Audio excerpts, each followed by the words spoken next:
Skarloey Remembers.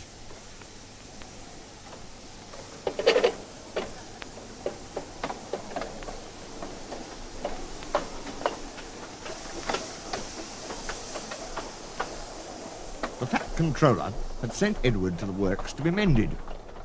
Near the works station, Edward noticed a narrow-gauge engine standing in an open-sided shed.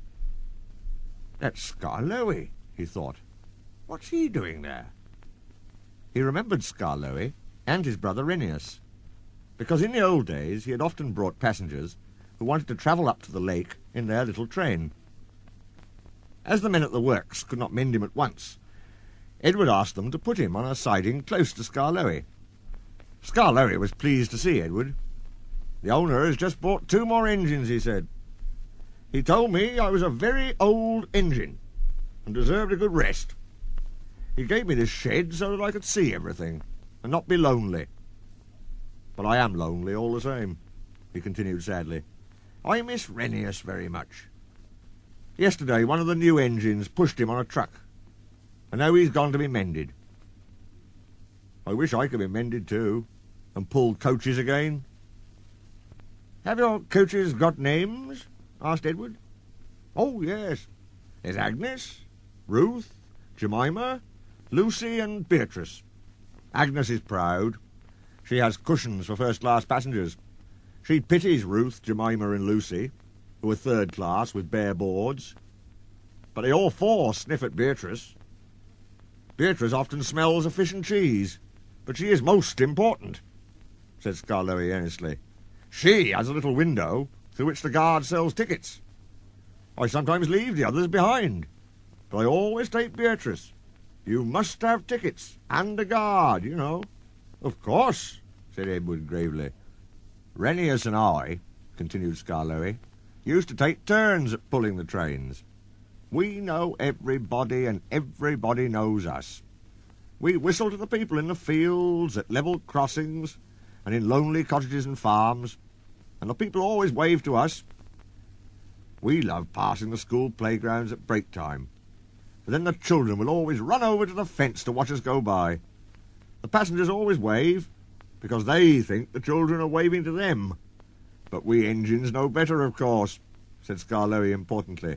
"Yes, we do indeed," agreed Edward. "We take your tourists to the lake, and then get ready to pull the train back. We enjoy the morning journey home, because then our friends from the villages come down to do their shopping. We whistle before every station, 'Peep, peep, look out!' and the people are there ready. 'Where's Mrs. Last?' asks the guard. 'She's coming!' 'Peep, peep,' we whistle, and Mrs. Last comes running onto the platform. 'We'll leave you behind one of these days, Mrs.,' laughs our driver, but we know he never will.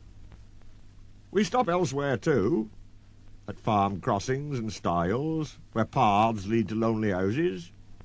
Renius and I know all the places very well indeed, and our driver used to say that we would stop even if he didn't put on the brakes. Sometimes on market day, Ruth, Jemima and Lucy were so full of people that the guard would allow third-class passengers to travel in Agnes.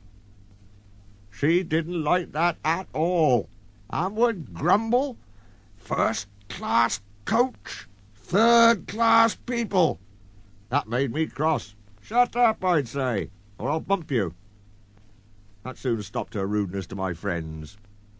Just then some workmen came. 'We're going to mend you now, Edward,' they said. 'Come along.' Well, goodbye, Skarloey. Thank you for telling me about your railway. It's a lovely little line." "It is, it is. Thank you for talking to me, Edward. You've cheered me up. Goodbye." Skarloey watched Edward being taken back to the works. Then, shutting his eyes, he dozed in the warm afternoon sun.